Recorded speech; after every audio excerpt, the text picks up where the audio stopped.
Just in, the US economy is red hot and the stock and bond markets are dumping. Tons of economic data, and it all shows a massive reacceleration in the US economy, sending bonds and stocks sharply lower. Here's what it all means. So, here's the ZT contract. This is the futures contract that represents the 2-year treasury. It is down sharply today, as is the S&P 500, headed for its third consecutive daily decline in a row. So we got initial jobless claims. This is one of the first prints we'll go over.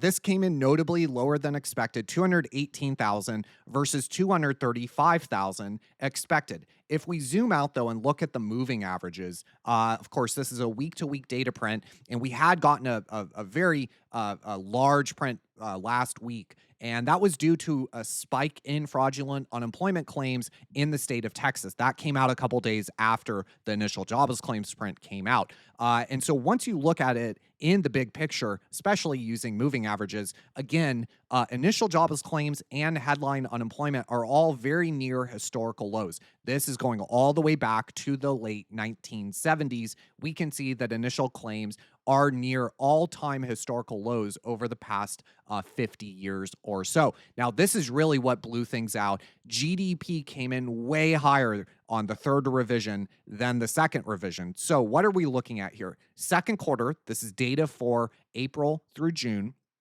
Real GDP means inflation adjusted, and GDP obviously being the total economic output for the US economy. Now, this is reported quarterly, but it is an annual rate of change. Now, again, the first estimate was about 2.8, 2.9%, if memory serves. That was the first estimate for second quarter GDP. Then it got revised up to 3.3%, which was the second estimate, and it got even further revised up for the third estimate to 3.8%. This is quite the strong print for real GDP. Now, it comes in the context of a negative first quarter GDP print. The first quarter was negative by 0.6%, dragging GDP into contraction territory. Of course, recession being two consecutive quarters of negative GDP. We did get that negative print for the first quarter, negative 0.6%, but it was pretty obvious, at least to us, maybe not the experts on CNBC, but we've been calling for a bounce in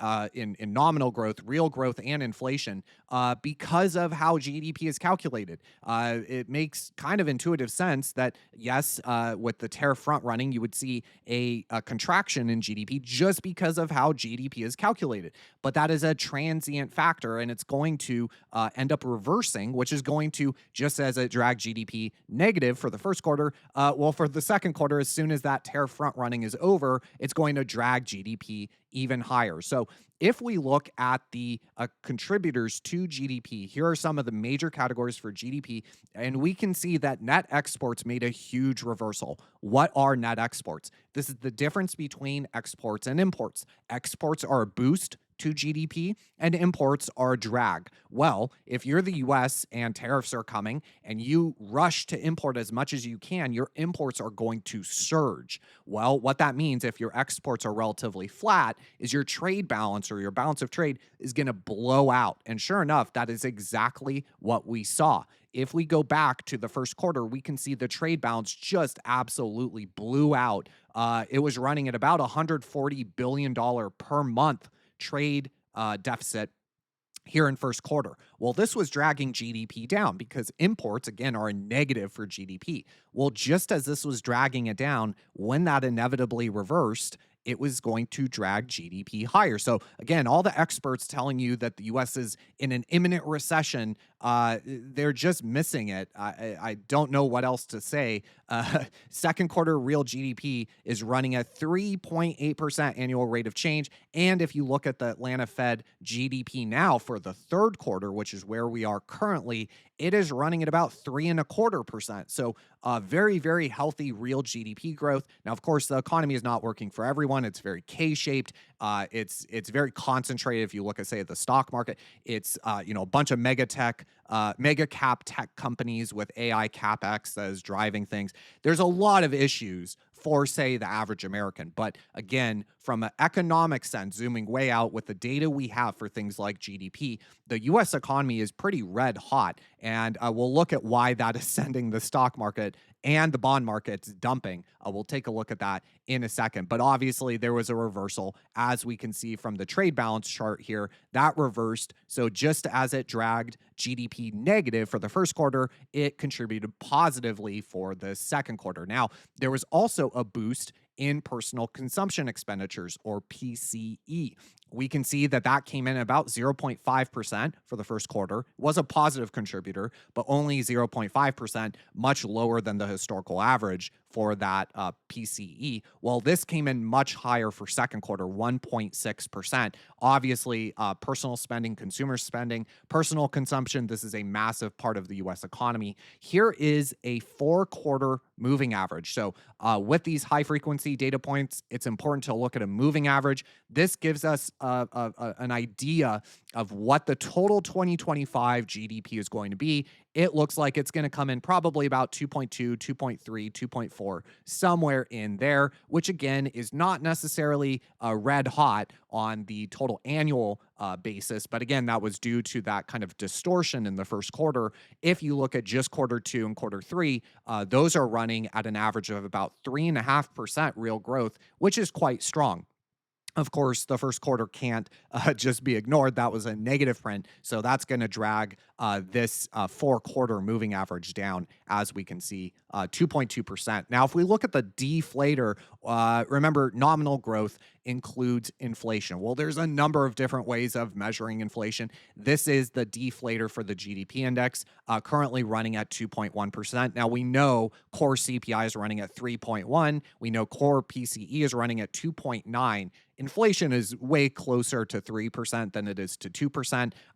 But of course, there's differing ways of calculating inflation. The way they calculate it, 2.1%, that would mean that annual nominal growth would be about 5.5% probably to end the year. Remember, nominal growth is what matters for the government. Now, we also got durable goods orders.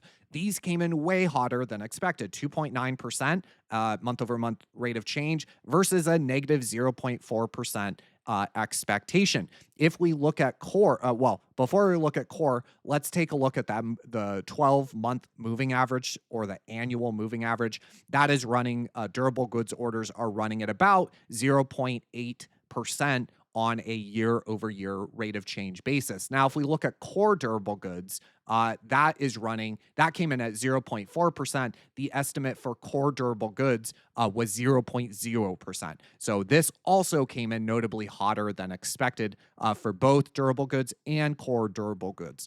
Of course, the trade balance for goods, just goods is what we're looking at here in white. That is the goods trade balance. That came in better than expected, or a less of a trade deficit than had been expected. $85 billion for the month versus an expectation of negative $95 billion for the month. Now, that is just goods. Once you look at the overall balance of trade, which is goods and services, remember, the U.S. runs a bit of a services surplus. However, it is dwarfed massively by the goods deficit. If we go back to the first quarter and that tariff front running, again, the trade balance overall, which is what we're looking at in red, that blew out to about $140 billion trade deficit per month. And of course, that has reversed, and we are now in a kind of much more in line with the historical average from 2020 onward. We can see that it has been bouncing around kind of $70 to $80 billion overall. Again, that is per month, goods and services. So again, if you are trying to judge tariffs and their success, you'll need to see how this ends up shaking out over, say, the next year, the next 2 years, 3 years, arguably the next decade. It's gonna, if tariffs are successful, there's a massive question mark there. If they are successful, it'll probably take many years to see a significant improvement in the balance of trade. Remember, this would have massive consequences for capital flows, cross-border capital flows. Running a current account deficit means that, say, it's 5% of GDP. Well, what that means is 5% of your annual GDP must come in terms of capital inflows into financial assets, whether that be real estate or corporate bonds or US Treasury bonds or the stock market. So if you have a reversal of your current account deficit, if that starts to reverse, well, what that means mechanically on a balance of payments basis, your capital and financial account inflows are going to slow way down. No one is really talking about the massive implications that could have for the stock market, for the real estate market, for various financial assets, namely US Treasuries. Because again, you fix the trade deficit or you improve the trade deficit. The other way of saying that is you reduce the capital inflows into your financial assets. So, of course, personal spending on a month over month basis is running at about 0.5% month over month rate of change. The annual rate of change is running at about 3%. Now, if we go back to GDP, remember that that was one of the contributors that helped boost the second quarter GDP. We can see the yellow shaded area here accelerated notably, much more in line with kind of the historical average for personal spending or consumer spending. Here we are looking at that again on an annual rate of change that is running at about 3%. So pretty healthy growth for the annual rate of change for consumer spending on a month over month basis, running at about half of 1% month over month growth. Now, why is the bond market selling off and why is the stock market selling off? So, since the Fed started to cut, the 10-year Treasury has gone from about 4.00, it was about 4 flat the day before the Fed cut, to 420. So, the 10-year Treasury is up like 18, 19, 20 basis points, and the Fed cut by 25 basis points. If we look at the 30-year Treasury, that was trading at about 4.65. That is up to 4.77, so about 12 basis point increase in the 30-year yield. Again, the Fed cut by 25 basis points, and we have only seen yields go up, except at the very, very short end of the yield curve with the 3-month Treasury bill yield. Basically, every other maturity is going up. The 5-year, the 10-year, the 30-year, even the 2-year is going up since the Fed cut rates. The 2-year was at 350 and it is now at 365. So we are seeing a very, very sharp move higher today with this hotter GDP print. Remember, as we get into talking about why the bond market is selling off so sharply, remember the yield is inverse to the value of the bond. So as the value of the bond is selling off, you're going to get higher interest rates, higher yields. So when you see higher yields, remember that means that the underlying bond, the value of the underlying bond is selling off. Well, why would it be selling off? Remember what the 10-year or the 30-year are supposed to approximate. They're supposed to approximate nominal growth expectations with some degree of fiscal premium, kind of risk premium built into it. And so if you have higher nominal growth, right, running it again between 5.5% likely for the year, if you have nominal growth at 5 or 5.5%, and 3% of that is inflation, well, you're going to expect if growth is stronger, you're going to expect higher interest rates. This is one of the key issues that people don't understand with Japan, calling for an implosion in Japan, is that the higher yields in the Japanese bond market are because their economy is actually starting to grow after 25 years of basically zero real growth. Their economy is starting to finally grow. So yeah, higher yields don't automatically mean an issue. Now, it depends why the interest rate is moving higher, right? Is it because your growth is picking up? Or is it because, like we see in the UK, where their growth is actually falling off, you have rapidly rising rates due to fiscal issues and deficits and those sorts of things? You have to kind of dig deeper to find yields going up does not automatically mean imminent crisis. You can have yields go up because nominal growth expectations are going up, either inflation or growth or both. And sure enough, that is what we see. Every data point came in very, very hot. So you're going to get a sell-off in bonds or higher interest rates as it becomes clear that the growth scare of the past couple weeks was totally misplaced. And we do see a bit of a flattening of the yield curve. So here's the 30 minus the 2. And of course, going back to early September, we saw the start of an unwind of this steepener trade that everyone and their mother had on everyone had a steepener on. As some of that those folks take profit, closed some of that trade out.